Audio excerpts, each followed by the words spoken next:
में, तो group 16 element में कौन कौन से एलिमेंट होते हैं सारे लोगों को पता होगा।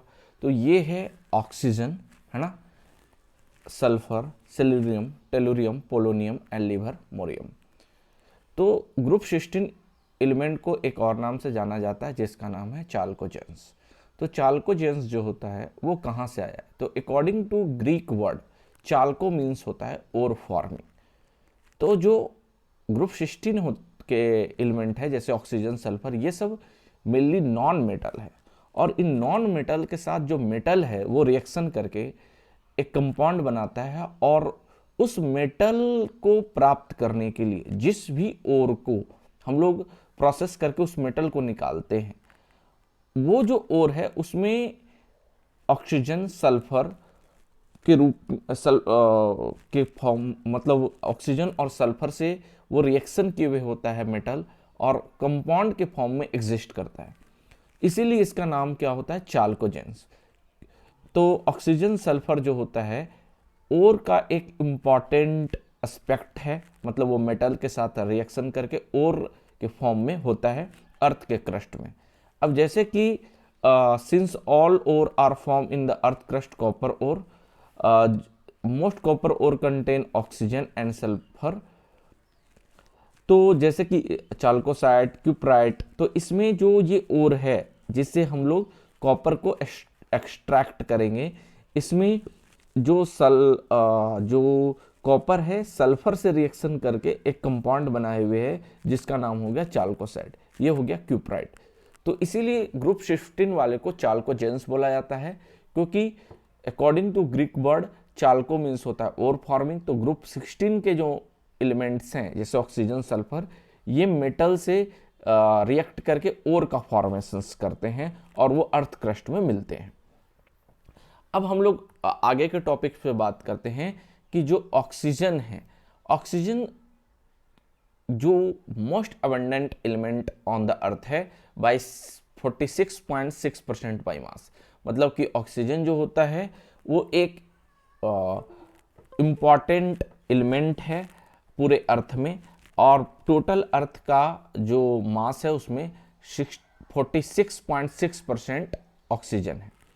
साथ में हम लोग खुद भी ऑक्सीजन का इस्तेमाल करते हैं ना, बिना ऑक्सीजन के हम अपनी ज़िंदगी की कल्पना भी नहीं कर सकते। तो जो एयर होता है उसमें ऑक्सीजन लगभग 21% के आसपास होता है, वायु वॉल्यूम होता है 20.94% है, तो इसको 21% के आसपास हम लोग समझ सकते हैं। सल्फर जो होता है वो भी ग्रुप 16 का एलिमेंट है। तो जो सल्फर है अर्थ के क्रस्ट में 0.03 से 0.1% प्रेजेंट होता है। जो सल्फर होता है वो सल्फेट के फॉर्म में, सल्फाइड के फॉर्म में मिलता है। मतलब कि जो सल्फर है SO4 2- के फॉर्म में यहाँ पर सल्फर हो सकता है ना। तो अब सल्फेट के फॉर्म में कौन होता है? तो भाई जिप्सम। जिप्सम बहुत इंपॉर्टेंट एक कंपाउंड है जिसका फार्मूला होता है CaSO4 2H2O। फिर आपका इप्सम साल्ट MgSO4 7H2O, ये सब साल्ट आपको याद रखना है ना। तो इप्सम साल्ट का क्या फार्मूला होता है? MgSO4 7H2O। फिर बायरेट BaSO4। तो सल्फेट के फॉर्म में भी सल्फर एग्जिस्ट करता है। उसके बाद सल्फाइड के फॉर्म में, तो सल्फाइड क्या होता है? तो H2 है ना। तो मेटल जैसे कि PbS, जिंक ब्लेंड, ये सब क्या है? सल्फाइड इसमें है। तो सल्फाइड के भी फॉर्म में सल्फर एग्जिस्ट करता है। कॉपर पायराइट के फॉर्म में, है ना, CuFeH2 आपका सल्फर एग्जिस्ट करता है। कुछ ट्रेस ऑफ जो सल्फर होते हैं वो हाइड्रोजन सल्फाइड मतलब H2S के फॉर्म में भी प्रेजेंट होते हैं। और H2S कहाँ से निकलता है? कि भाई जो ज्वालामुखी होता है उससे जो लावा निकलता है उसमें कुछ अमाउंट हाइड्रोजन सल्फाइड के होते हैं। तो हाइड्रोजन सल्फाइड के रूप में भी सल्फर प्रेजेंट होता है। फिर ऑर्गेनिक मटेरियल में, ऑर्गेनिक मटेरियल कैसा? जैसे अंडा हो गया, प्रोटीन्स हो गया, लहसुन हो गया, प्याज हो गया, मस्टर्ड हो गया, हेयर हो गया, ऊन हो गया, ये सब में भी सल्फर मौजूद होता है। तो ऑर्गेनिक मैटर में भी जैसे अंडा, आपका proteins, garlic, onion, mustard, hair, wool, ये सब में भी आपका सल्फर प्रेजेंट होता है। अब हम लोग बात करते हैं आगे कि जो सल्फर ऑक्सीजन की तो बात कर लिए कि किस किस फॉर्म में होता है। तो भाई सेलेनियम है ना, सेलेनियम भी और टेलुरियम भी जो होता है as a metal selenide and telluride के रूप में इन सल्फाइड ओर के प्रेजेंट में होता है। हम लोग जानते हैं ऑक्सीजन, सल्फर, सेलेरियम। तो सेलेरियम Fe2- के फॉर्म में ये भी कंपाउंड बनाता है और टेलुरियम भी बनाता है। तो मतलब सेलेरियम और टेलुरियम दोनों होता है जो सेलेनाइड और टेलुराइड के फॉर्म में प्रेजेंट होते हैं। फिर आपकी बात करते हैं पोलोनियम के बारे में। तो पोलोनियम जो होता है वो मेनली बनता है थोरियम और यूरेनियम जो होता है उसके जब रेडियो एक्टिव रिएक्शंस होता है तो उससे जो प्रोडक्ट बनता है उसमें एक पोलोनियम होता है। मतलब कि ये रेडियो एक्टिव रिएक्शन, मतलब रेडियो एक्टिव सब्सटेंस के रिएक्शन के बाद ये पोलोनियम बनता है। फिर एक और एलिमेंट है, इसको थोड़ा ध्यान रखिएगा, लिवरमोरियम। एक ये सिंथेटिक रेडियो एक्टिव एलिमेंट है विथ शॉर्ट हाफ लाइफ, मतलब कि इसको मैनमेड एक एलिमेंट है। ये मैनमेड सिंथेटिक मतलब क्या, हम लोगों के द्वारा बनाया गया एलिमेंट है और इसका हाफ लाइफ बहुत शॉर्ट होता है, फ्रैक्शन ऑफ सेकेंड्स। अब हम लोग बात करते हैं ग्रुप 16 के इलेक्ट्रॉनिक कन्फिग्रेशंस की। तो अगर हम लोग ग्रुप 16 के इलेक्ट्रॉनिक कन्फिग्रेशंस की बात करें तो अगर हम लोग देखें कि इसका जो आउटर मोस्ट सेल होता है इसमें कितना इलेक्ट्रॉन होता है, NH2NP4, मतलब कि 2 4 2 6 इसके वैलेंस इलेक्ट्रॉन्स होते हैं। तो ऑक्सीजन हो गया, सल्फर हो गया, सेलुरियम हो गया, टेलुरियम हो गया, पोलोनियम हो गया, लिवरमोनियम हो गया, इन सारे में इसका वैलेंस इलेक्ट्रॉन उसी तरीके से होता है। मतलब आउटर मोस्ट सेल में NH2NP4 होता है। अगर इनका इलेक्ट्रॉनिक कन्फिग्रेशन लिखें तो कुछ इस तरीके से इसका आएगा। अब हम आगे की इसकी प्रॉपर्टी की बात करें तो एटॉमिक एंड आयनिक रेडियस की बात करें तो जैसे जैसे हम डाउन द ग्रुप जाते हैं, है ना, मतलब टॉप से बॉटम जाते हैं, oxygen, sulphur, selenium, tellurium and polonium, है ना, तो नंबर ऑफ सेल इंक्रीज करता है। तो जब नंबर ऑफ सेल इंक्रीज करेगा तो इसका साइज भी इंक्रीज करता है। उसके बाद हम लोग बात करें आयोनाइजेशन एंथैल्पी की बात करें तो आयोनाइजेशन एनर्जी जो होता है हम लोग को पता है टॉप से बॉटम पे जाते हैं तो जनरली पी ब्लॉक का आयोनाइजेशन एनर्जी क्या होता है, डिक्रीज करता है।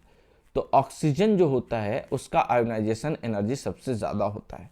मतलब कि ऑक्सीजन से अगर हम इलेक्ट्रॉन निकालेंगे तो हमको सबसे ज़्यादा एनर्जी देना पड़ेगा ड्यू टू जेड इफेक्टिव, है ना। तो decrease down the group due to increase in size and decrease in Z effective, ठीक है। तो डाउन द ग्रुप जाते हैं तो साइज भी इंक्रीज होता है और जेड इफेक्टिव भी डिक्रीज होता है। इसके कारण से आयोनाइजेशन एनर्जी का वैल्यू डाउन द ग्रुप जाने से घटता है। हालांकि हम लोग आयोनाइजेशन एनर्जी ये सब निकालने के लिए पीरियोडिक टेबल में पहले ये सब बातें डिटेल में पढ़ चुके क्या क्या रीजन है। एक और इम्पॉर्टेंट बात कि अब जैसे कि ऑक्सीजन होता है, उसके पहले कौन से एलिमेंट होते हैं, नाइट्रोजन, है ना, नाइट्रोजन, फिर आपका नाइट्रोजन के बाद आपका ऑक्सीजन और फिर आपका फ्लोरीन। तो जो पी ऑर्बिट ग्रुप 15 वाले में हम लोगों ने डिस्कस किया था कि इसमें एक्स्ट्रा स्टेबिलिटी के कारण इसका जो आयनाइजेशन एनर्जी होता है ऑक्सीजन से ज़्यादा होता है ना। तो जाहिर सी बात है कि ऑक्सीजन का जो होता है वो लेस देन क्या होता है, नाइट्रोजन एंड फिर फ्लोरीन, कुछ इस तरीके से आयनाइजेशन एनर्जी होता है। तो यहाँ पर ग्रुप 15 का आयोनाइजेशन एनर्जी ग्रुप 16 से ज़्यादा होता है क्योंकि इसका जो इलेक्ट्रॉनिक कन्फिग्रेशन होता है ग्रुप 16 वाले का NH2NP आपका 3 होता है और ये हाफ फिल्ड होने के कारण ज़्यादा स्टेबल होता है। तो ग्रुप 16 से जनरल ट्रेंड अगर देखें तो होना क्या चाहिए था कि लेफ्ट टू राइट जाने पे जो आयोनाइजेशन एनर्जी होता है उसका वैल्यू बढ़ता है, लेकिन यहाँ पर ग्रुप 15 के बाद ग्रुप 16 वाले का कम होता है क्योंकि ग्रुप 15 में जो आउटर मोस्ट सेल होते हैं उसके इलेक्ट्रॉनिक कन्फिग्रेशन लिखेंगे तो आउटर मोस्ट सेल में ये पी और जो ऑर्बिटल होता है वो हाफ फिल्ड होता है ना। हालांकि इसकी बात हम पहले भी कर चुके हैं। अब हम आगे बात करें कि इसी को हम लोग क्वेश्चंस के फॉर्म में दिए हैं तो प्लीज़ इसे आप देखें कि क्या आपका होता है ना। अब हम बात करें तो physical property of group 16 element. तो ऑक्सीजन जो सल्फर होता है वो नॉन मेटल्स होता है, सेलुरियम और टेलुरियम का नेचर मेटलॉइड होता है, या इसको सेमी मेटल्स भी मेटलॉइड को बोला जाता है ना, ध्यान रखिएगा। तो अगर हम बात करें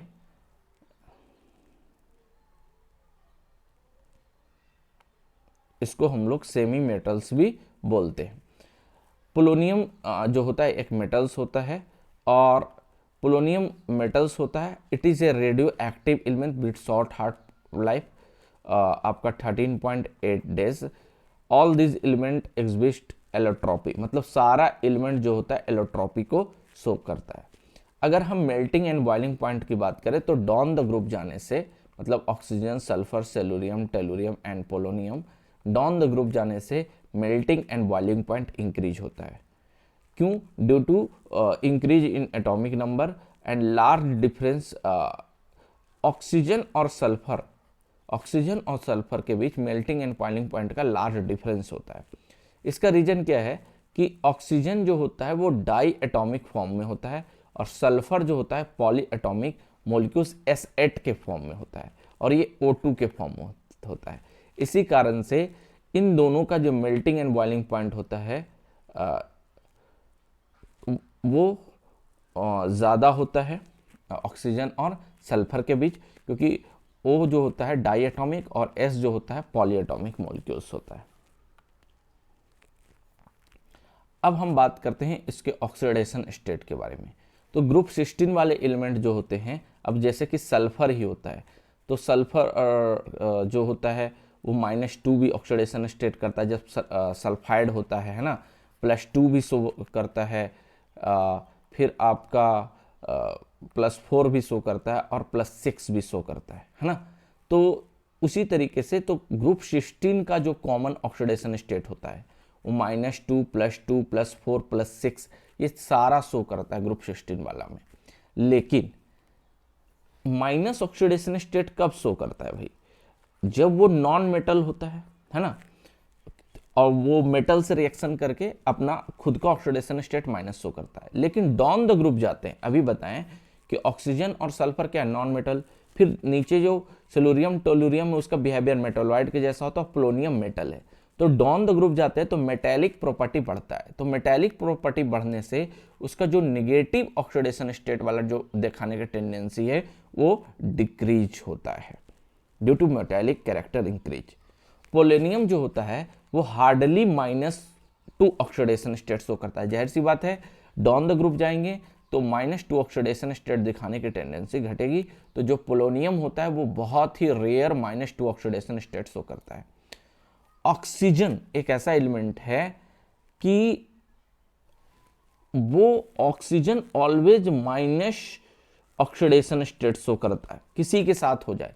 लेकिन सिर्फ अगर ऑक्सीजन के साथ फ्लोरीन होता है उसी केस में ऑक्सीजन जो होता है अपना पॉजिटिव ऑक्सीडेशन स्टेट शो करता है। ध्यान रखिएगा, क्योंकि फ्लोरीन होता है मोस्ट इलेक्ट्रोनेगेटिव एलिमेंट, उसके बाद ऑक्सीजन होता है इलेक्ट्रोनेगेटिव एलिमेंट। तो ऑक्सीजन के रिस्पेक्ट में कोई भी एलिमेंट आ जाए तो ऑलवेज ऑक्सीडेशन स्टेट नेगेटिव रहता है, किसका? ऑक्सीजन का। लेकिन जब फ्लोरीन आता है, fluorine is more electronegative than oxygen, तो उस केस में ऑक्सीजन का ऑक्सीडेशन स्टेट जो होता है वो पॉजिटिव होता है।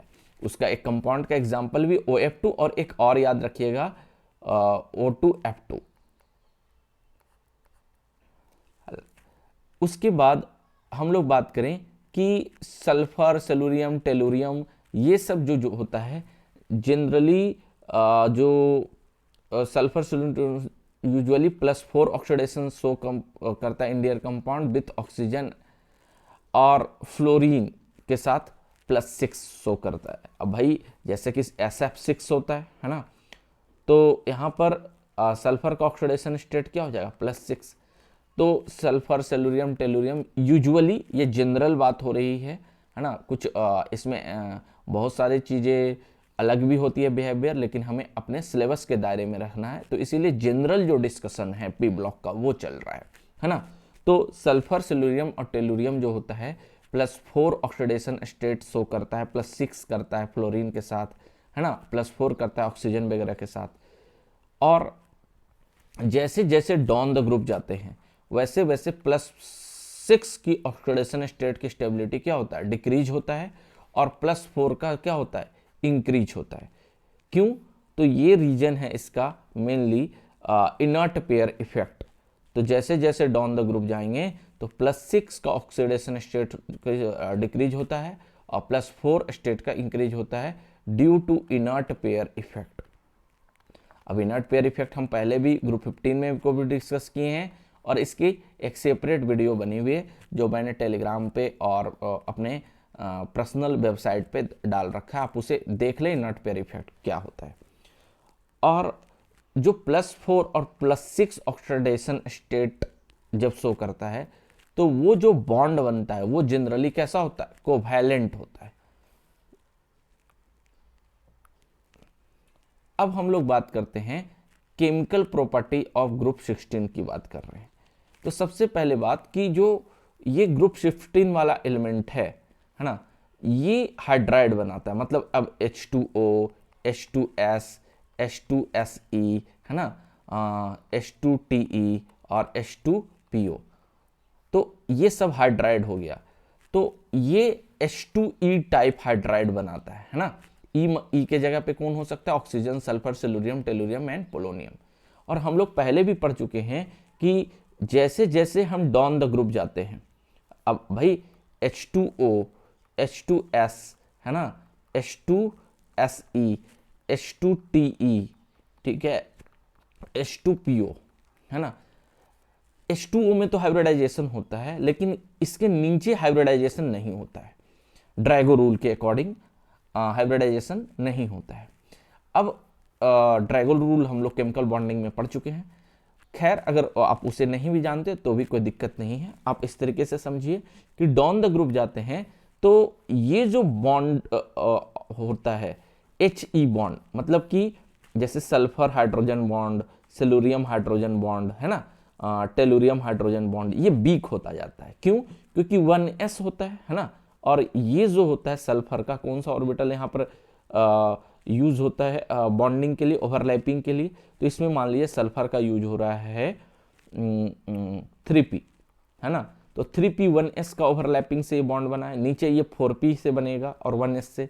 तो डाउन द ग्रुप जाते हैं और प्रिंसिपल क्वांटम नंबर बढ़ता है ओवरलैपिंग का, तो बॉन्ड वीक होता है। तो अगर इतना बात VBT का नहीं आपको पता है तो सिर्फ इतना ध्यान रखिए कि डाउन द ग्रुप जाने से ये जो मेटल होता है या जो भी एलिमेंट है, सॉरी, जो E के रूप में जो भी एलिमेंट है और ये जो हाइड्रोजन है, ये बॉन्ड वीक पड़ते जाता है डाउन द ग्रुप जाने पे। तो डाउन द ग्रुप जाने पे ये बॉन्ड अगर वीक करे पड़ेगा तो मतलब कि जो पोलोनियम वाला है HPO, ये इजिली डिसोसिएट हो जाएगा और इससे H+ निकल जाएगा। अब ये इससे H+ निकल जाएगा तो एसिडिक बिहेवियर बढ़ जाएगा। तो ध्यान रखिएगा कि डाउन द ग्रुप जाने पे एसिडिक बिहेवियर बढ़ता है इन सारे केसेस में। उसी तरीके की हम लोग थर्मल स्टेबिलिटी की बात करें तो अभी बताया कि ये बॉन्ड क्या होता है, वीक हो जाता है। अब ये बॉन्ड वीक हो गया तो इसको कम एनर्जी दे के हम तोड़ दे सकते हैं, तो इसीलिए डाउन द ग्रुप जाने से थर्मल स्टेबिलिटी भी डिक्रीज होता है। और रिड्यूसिंग प्रॉपर्टी, अरे भाई इससे H+ निकल रहा है, अगर H+ इससे निकल रहा है तो इस H+ को कहीं हम क्या कर सकते हैं, ऐड कर सकते हैं, है ना, तो किसी का रिडक्शन हो जाएगा। तो मतलब कि ये कंपाउंड जो होता है दूसरे का रिडक्शन करा सकता है, इसीलिए इसका रिड्यूसिंग पावर बढ़ता जाता है। तो डाउन द ग्रुप जाने पे रिड्यूसिंग पावर भी बनता है। और सारा हाइड्राइड एक्सेप्ट वाटर में रिड्यूसिंग प्रॉपर्टी होता है, मतलब वो दूसरे एलिमेंट को रिड्यूस करा सकता है। मतलब H2O को छोड़कर सारा जो होता है H2S, H2SC, H2TE, H2PO, ये रिड्यूसिंग इसमें प्रॉपर्टीज होता है। ये बहुत ही इंपॉर्टेंट है, इसको ऑर्डर को सारा याद रखिएगा, ध्यान रखिएगा, आपके एग्जामिनेशन पॉइंट ऑफ व्यू से इंपॉर्टेंट है। अब हम बात करते हैं कि ये जो खुद के एलिमेंट हैं सल्फर, सिल्यूरियम, टेलुरियम, पोलोनियम, ये ऑक्साइड भी बनाता है। हम लोग जानते हैं SO2, SO3, सल्फर का डाइऑक्साइड एंड ट्राइऑक्साइड। तो ये जो होता है सारा एलिमेंट खुद सल्फर से भी रिएक्शन करके उसका ऑक्साइड और ट्राइऑक्साइड बनाता है, EO2 और EO3 के फॉर्म में। जैसे कि अब खुद यहाँ पर ओजोन, जैसे कि आपका हम बात करें कि SO3 हो गया, SO2 हो गया, है ना, SeO2 हो गया, TeO2 हो गया, TeO3 हो गया, इस तरह का ऑक्साइड बनता है इसमें। तो यहाँ पर ओजोन और सल्फर डाइऑक्साइड गैस के फॉर्म में जनरली मिलता है, सेलेनियम डाइऑक्साइड सॉलिड के फॉर्म में होता है। और डाउन द ग्रुप जाने से जो रिड्यूसिंग प्रॉपर्टी होता है वो डिक्रीज करता है। हाइड्राइड वाला में अगर हम ध्यान रखें तो हाइड्राइड वाला में क्या होता है, इंक्रीज करता है, लेकिन जब इसका ऑक्साइड हो तो रिड्यूसिंग प्रॉपर्टी ऑफ डाइऑक्साइड क्या होता है, डिक्रीज करता है ना। तो यहां पर हम लोग कह सकते हैं कि SO2 होता है जो एक बेहतरीन रिड्यूसिंग एजेंट है, जबकि TeO2 जो होता है वो एक बेहतरीन ऑक्सीडाइजिंग एजेंट होता है, क्योंकि इसका टॉप जाने पे जो ऑक्सीडेशन की टेंडेंसी है वो क्या होती है, घटती है, रिड्यूसिंग प्रॉपर्टी बढ़ती है। तो SO2 जो होता है वो एक बेहतरीन आपका रिड्यूसिंग एजेंट होता है। इसको इस तरीके से भी समझ सकते हैं कि जो SO2 है इसमें सल्फर का ऑक्सीडेशन स्टेट कितना होता है, +4, है ना। और अगर हम लोग देखें TeO2 यहाँ पर इसका ऑक्सीडेशन स्टेट कितना है, +4। तो सल्फर जो होता है वो +4 से कहां जा सकता है, +6 में जा सकता है, मतलब सल्फर का ऑक्सीडेशन हो सकता है। लेकिन टेलुरियम डाउन द ग्रुप जाते हैं, है ना, जो डाउन द ग्रुप जाते हैं तो इसका जो टेंडेंसी होता है खुद का ऑक्सीडेशन होने का, वो क्या होता है, खुद का ऑक्सीडेशन होने का घटता है, रिडक्शन का बढ़ता है। मतलब ये +4 से +2 में जाना चाहेगा, मतलब रिडक्शन होना चाहता है। तो जिसका खुद का रिडक्शन होता है वो एक बेहतरीन ऑक्सीडाइजिंग एजेंट होता है। उसी तरीके से यहाँ पर SO2 जो होता है वो +6 में जाना चाहेगा, तो मतलब SO2 जो होता है खुद का ऑक्सीडेशन करना चाहेगा तो दूसरे को रिड्यूस करेगा। तो ये भी बहुत इंपॉर्टेंट पॉइंट है कि यहाँ पर ये ऑर्डर होता है ऑक्सीडाइजिंग और रिड्यूसिंग का। तो SO2 एक रिड्यूसिंग एजेंट की तरह काम करता है, जबकि TeO2 एक ऑक्सीडाइजिंग एजेंट की तरह काम करता है। तो EO2 ऑक्साइड मतलब SO2 डाई ऑक्साइड के फॉर्म के अलावा सल्फर, सेलुरियम, टेलुरियम जो होता है ट्राई ऑक्साइड का भी फॉर्मेशन करता है ना, ट्राई ऑक्साइड का भी फॉर्मेशन करता है। ध्यान रखिएगा, मैं थोड़ा इधर हो जाता हूं। तो SO3, SeO3, TeO3, है ना, ये भी होता है। और ध्यान रखिएगा कि दोनों तरह का ऑक्साइड चाहे तो EO2 फॉर्म हो चाहे तो EO3 हो, एसिडिक होता है। और इसका कैसे क्या ऑर्डर होता है ये हम लोग डिस्कस एसिड बेस में कर चुके हैं क्लासरूम में, इसको याद रखिएगा। खैर मैं यहाँ पर भी बता देता हूँ शॉर्ट में कि ऑक्सीडेशन नंबर इंक्रीज होता है तो एसिडिटी बढ़ता है, साथ में इलेक्ट्रोनिगेटिविटी इंक्रीज होता है तो एसिडिक स्ट्रेंथ बढ़ता है। आप इस दो पॉइंट को याद रखते हुए इन सारे ऑक्साइड का एसिडिक एंड कौन लिस्ट एसिडिक है कौन मोस्ट एसिडिक है ये बता सकते हैं। अब हम लोग आगे बात करते हैं रिएक्टिविटी टुवर्ड द हाइड्रोजन। तो जो ये oxygen, sulphur, selenium, tellurium, polonium है ये हाइलाइड से रिएक्शन करके EX2, है ना, EX4 और EX6 जैसा एलिमेंट बनाता है। मतलब कि अब जैसे कि सल्फर है तो SF2, SF4, SF6 बना सकता है। और जैसे जैसे डाउन द ग्रुप जाते हैं हाइलाइड में, है ना, F-, Cl-, Br-, I-, तो stability of highlight decreases in order. अब जहां पर देखेंगे कि SF6 ज़्यादा स्टेबल होता है कंपेयर टू SCl6, है ना, ये बहुत कम देखने को मिलता है ना, ये मिलता है। तो ऐसा ध्यान रखिएगा कि डाउन द ग्रुप जाते हैं हाइलाइट में तो जो stability of highlight decrease in order, है ना, कि ज़्यादा इलेक्ट्रोनिगेटिव हाइलाइट जो होता है वो बेहतर उसका स्टेबिलिटी होता है हाइलाइट बनाने में, हाइलाइट फॉर्मेशन करने में। और एक बात, hexafluoride are only stable hexa halides. जो SF6 होता है यही सिर्फ स्टेबल होता है ना। Cl6 स्टेबल नहीं होता है। इसका रीजन ये है कि जो बाकी का जो हाइलाइट होता है वो बहुत उसका साइज इंक्रीज हो जाता है। अब साइज इंक्रीज हो जाने से, है ना, अब जैसे कि ये आपका है, और अगर ये क्लोरीन हो तो इनमें रिपल्सन बहुत ज़्यादा होने लगेगा। तो रिपल्सन होने के कारण ये एग्जिस्ट नहीं करेगा। इसीलिए फ्लोरीन छोटा होता है तो आराम से वो क्या करता है, एग्जिस्ट कर जाता है। और जितना जो हेक्साफ्लोराइड्स होता है, मतलब कि EF6 कोई भी हो, वो जनरली गैसेस होते हैं और ऑक्टाहेड्रल उसका स्ट्रक्चर होता है।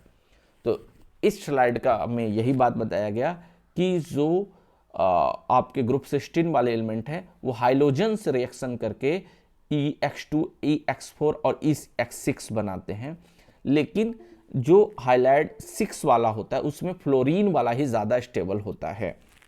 और स्टेबिलिटी की बात करें तो इलेक्ट्रोनेगेटिव जो हाइलाइट होते हैं वो ज़्यादा स्टेबल होते हैं विथ ग्रुप 16।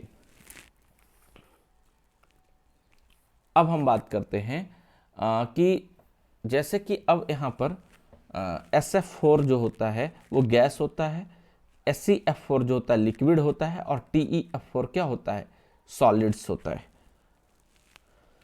अब इसका जो ज्योमेट्री होता है वो सीसा ज्योमेट्री होता है, फ्रॉम ट्राइगोनल बाइपिरामिडल्स। ये सब हम लोग पहले भी पढ़ चुके हैं केमिकल बॉन्डिंग में, किस तरीके से स्ट्रक्चर होते हैं। और all element except oxygen form dichloride and dibromide. जो ऑक्सीजन के अलावा सारा जो एलिमेंट होता है वो डाइक्लोराइड भी बनाता है और डाइब्रोमाइड भी बनाता है ना।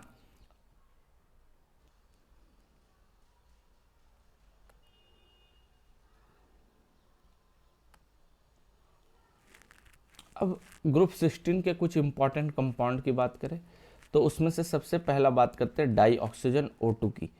तो O2 का लेबोरेटरी में प्रिपरेशन कैसे होता है, तो इसको हीट करते हैं क्लोरेट, नाइट्रेट या परमैंगनेट को, और उससे हमें ऑक्सीजन मिलता है।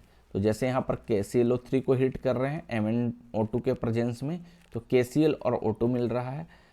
क्लोरेट है, पोटेशियम क्लोरेट, ये क्या है, पोटेशियम परमैंगनेट है, इसको हीट करते हैं तो K2MnO4 MnO2 और O2 बन रहा है। मतलब O2 गैस का प्रोडक्शन जो होता है हीट करके कुछ साल्ट जैसे क्लोरेट, नाइट्रेट और परमैंगनेट को हीट करके करते हैं। उसके बाद कुछ जो मेटल के ऑक्साइड्स होते हैं, इन प्रेजेंस ऑफ हीट ये O2 देते हैं। जैसे कि सिल्वर का जो ऑक्साइड होता है वो स्टेबल नहीं होता, वो तुरंत Ag और O2 में कन्वर्ट हो जाता है। मरकरी का ऑक्साइड तुरंत Hg और O2 में कन्वर्ट हो जाता है हीट करने पे, है ना। या नॉर्मल रूम टेम्परेचर पे भी ये उतना स्टेबल नहीं होता है, तुरंत कन्वर्ट होता है। लेड का ऑक्साइड को भी अगर हम लोग हीट करते हैं तो लेड का ऑक्साइड भी हीट करने पे क्या होता है, लेड का ऑक्साइड भी हीट करने पे आपका लेड ऑक्साइड और O2 में कन्वर्ट होता है ना। ये देख सकते हैं आप लोग, इसे आप याद रखिएगा प्रिपरेशन मेथड के तौर पे कि किस तरीके से ऑक्सीजन का फॉर्मेशन होता है। अब हम लोग बात करें कि एक और तरीका है कि H2O2 को डिकम्पोज करेंगे, है ना, हाइड्रोजन परऑक्साइड का, तो H2O और O2 के फॉर्म में ये कन्वर्ट होता है ना। और manganese dioxide as a catalyst इसमें यूज कर सकते हैं। लार्ज स्केल में जो O2 का प्रोडक्शन कैसे किया जा सकता है, तो वाटर से, है ना। वाटर का फार्मूला होता है H2O, तो H2O का अगर इलेक्ट्रोलाइसिस करेंगे तो हाइड्रोजन कैथोड पे मिलता है और ऑक्सीजन कहाँ मिलता है, एनोड पे, है ना। तो H2O का इलेक्ट्रोलाइसिस के द्वारा भी हम लोग लार्ज अमाउंट में O2 का जब प्रोडक्शन करना हो तो कर सकते हैं।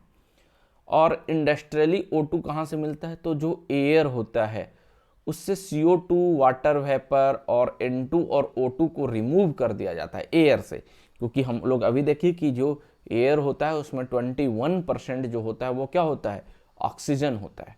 तो एयर भी एक इम्पॉर्टेंट सोर्स है ऑक्सीजन का। तो इंडस्ट्री में एयर से N2, CO2, वाटर वेपर को अलग करके फ्रैक्शनल डिस्टिलेशन से हम लोग O2 को प्राप्त करते हैं।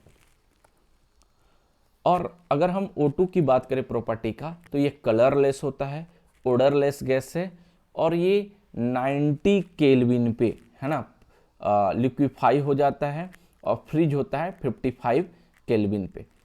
और ऑक्सीजन जो एटम है उसके 3 आइसोटोप्स होते हैं, 16 O17 O18, याद रखिएगा, इंपॉर्टेंट पॉइंट है।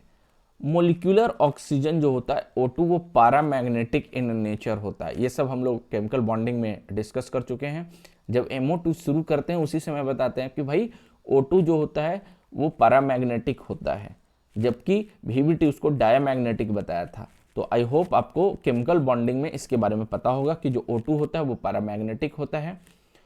और O2 जो होता है वो जनरली सारे मेटल से रिएक्ट करता है एक्सेप्ट सम नोवेल मेटल्स, जैसे कि Au एंड PT, मतलब गोल्ड और PT से ये रिएक्शंस नहीं करता है। जबकि metal, non metal, novel gas सारे से ऑक्सीजन रिएक्शन करता है ना। लगभग सारे metals, non metals and novel gas से रिएक्शन करता है एक्सेप्ट कुछ मेटल जो है वो ये है Au एंड PT। और ये क्यों करता है भाई? क्योंकि जनरली ऑक्सीडेशन किसी चीज का हो, मतलब उसमें अगर ऑक्सीडेशन होता है, ऑक्सीजन का एडिशन होता है, वो एक्सोथर्मिक होता है ना। और इसीलिए ये एक इम्पॉर्टेंट रोल प्ले करता है रिएक्शन में।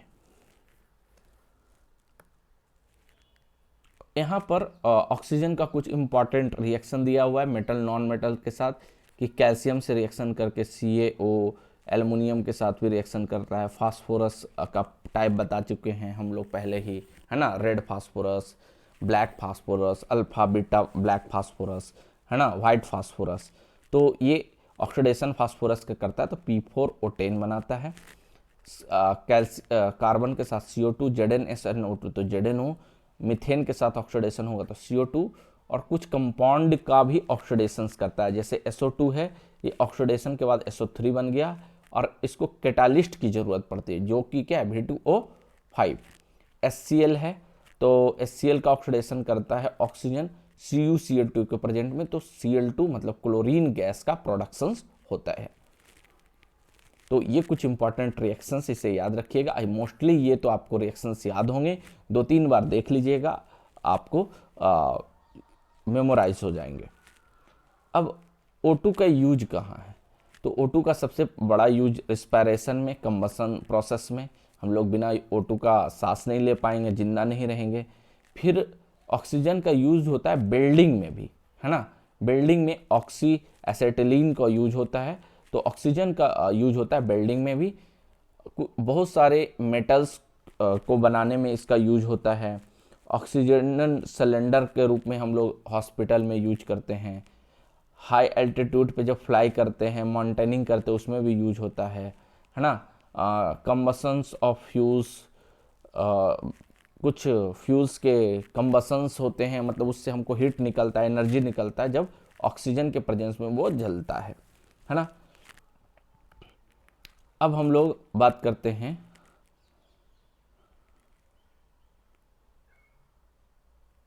कुछ कंपाउंड के बारे में। तो बाइनरी ऑक्साइड कैन बी और कुछ मिक्स ऑक्साइड भी होते हैं।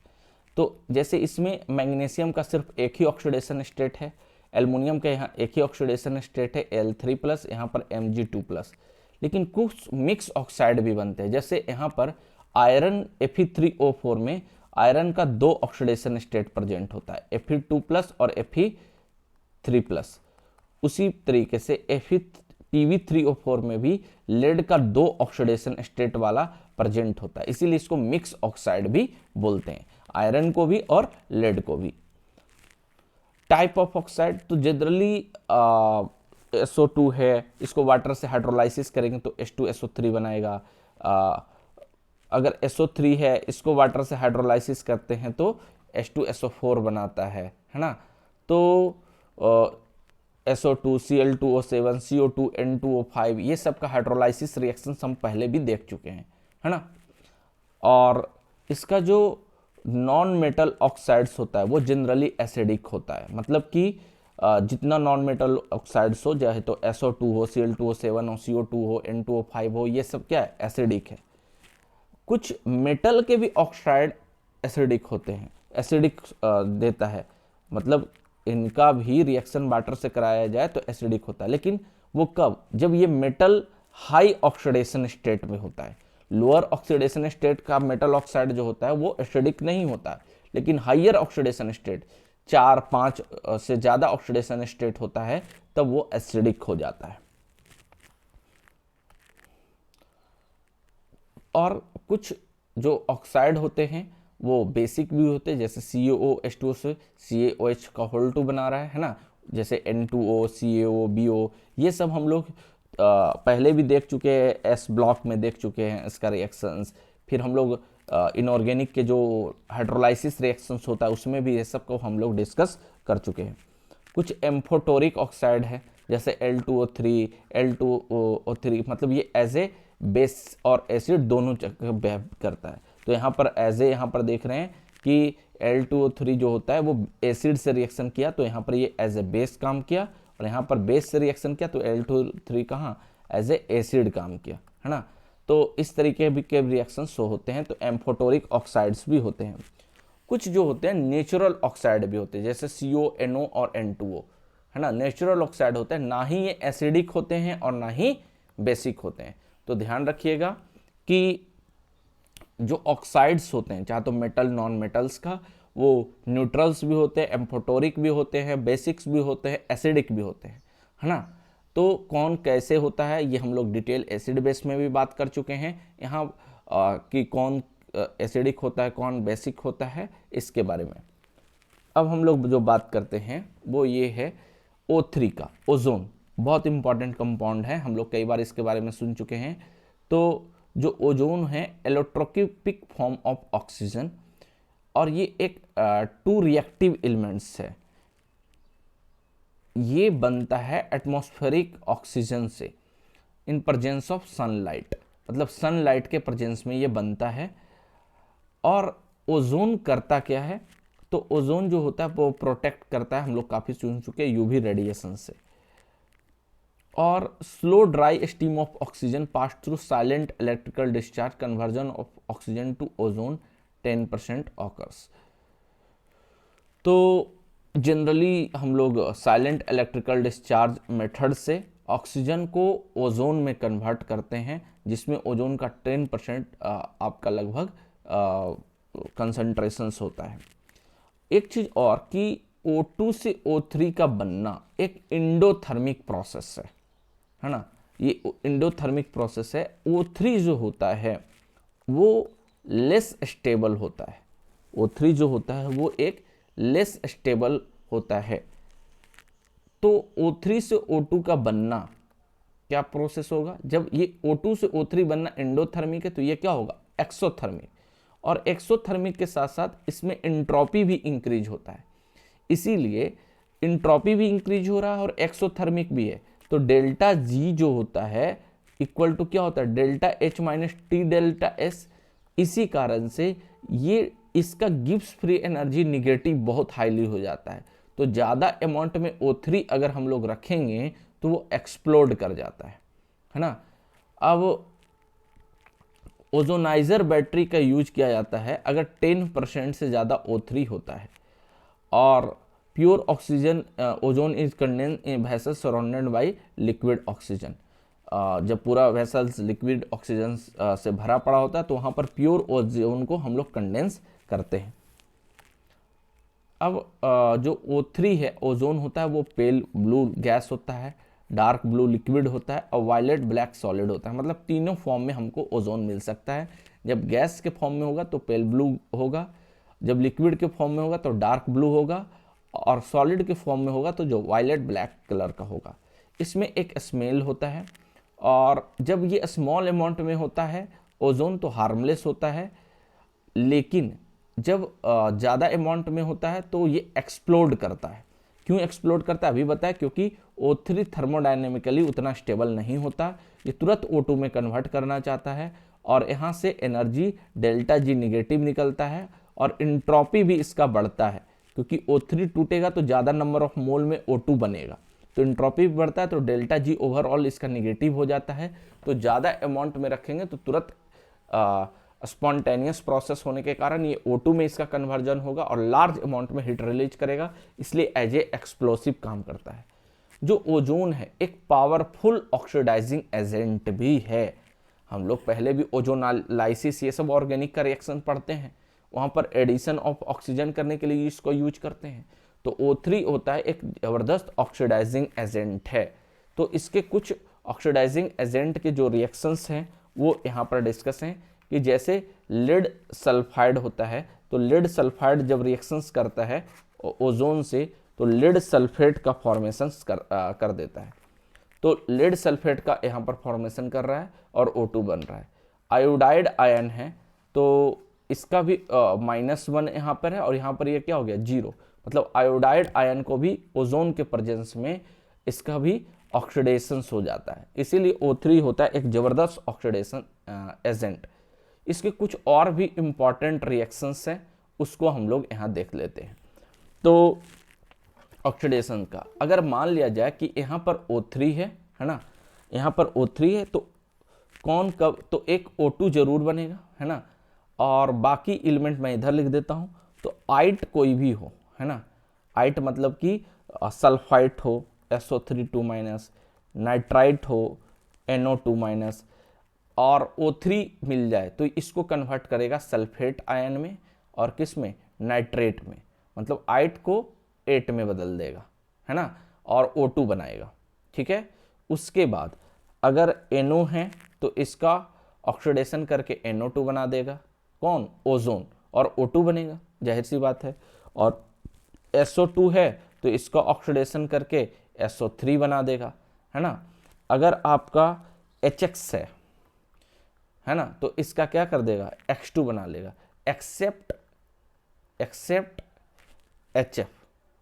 HF नहीं होना चाहिए HX के जगह पे, और HCl हो सकता है तो उसको Cl2 में कन्वर्ट कर देगा। कुछ और भी है, अब मरकरी रहेगा, है ना, Hg, तो O3 रहेगा तो इधर तो O2 बनेगा एक, है ना, और Hg को कन्वर्ट कर देगा Hg2O में, और अगर I2 है ना, तो इसका O3 ऑक्सीडेशन करके I4O9 में बदल देगा, है ना। ये और ये I2 क्या होना चाहिए, ड्राई I2 होना चाहिए। तो ये कुछ इंपॉर्टेंट ऑक्सीडेशन रिएक्शंस थे जिसमें ओजोन जो होता है एज ए ऑक्सीडाइजिंग एजेंट काम करता है। अब जो ओजोन है उसका यूज करते हैं हम लोग क्वांटिटेटिव एनालिसिस में। इस तरह के रिएक्शंस हम लोग पहले भी देख चुके हैं। तो O3 जो होता है आयोडीन आयन को ऑक्सीडेशन करने का काम करता है, क्योंकि और ये आयोडीन में इसको कन्वर्ट कर दिया आयोडाइड आयन को, और फिर आयोडीन को हम लोग सोडियम थायोसल्फेट के साथ ट्रीट कराते हैं, तो सोडियम टेट्रा थायोनेट बनता है ना, टाइट्रेट, इससे टाइट्रेट करते हैं।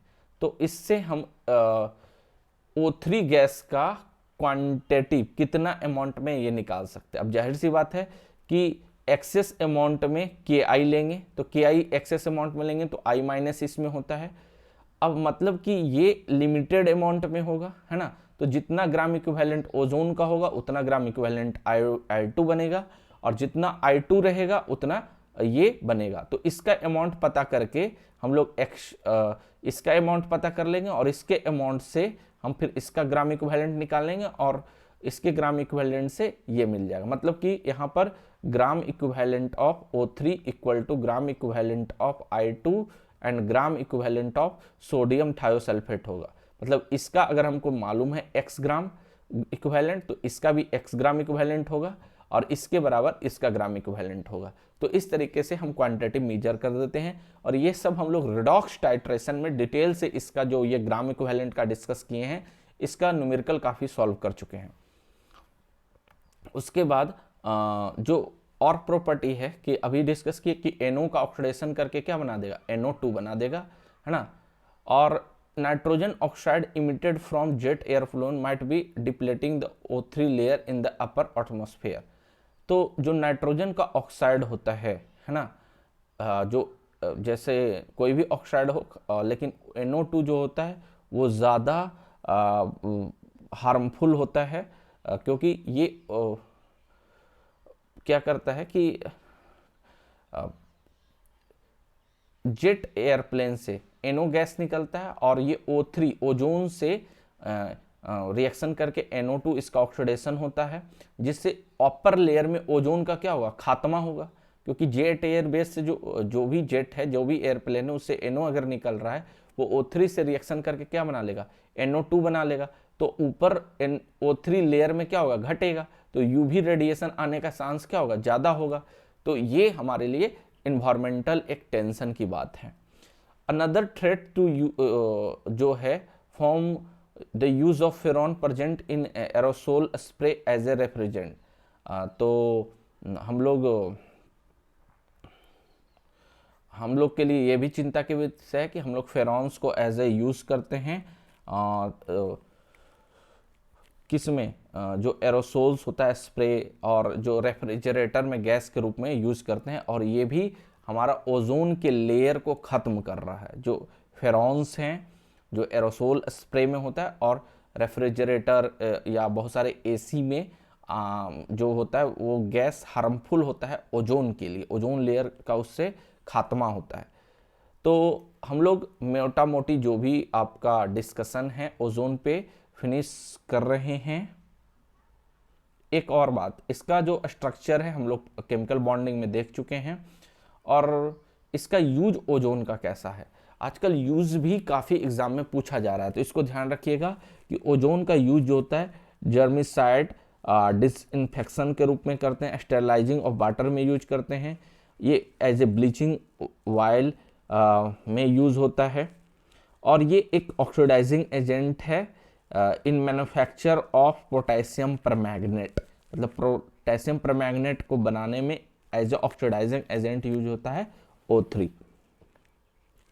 तो ये हम लोग ओजोन का डिस्कस कर चुके हैं।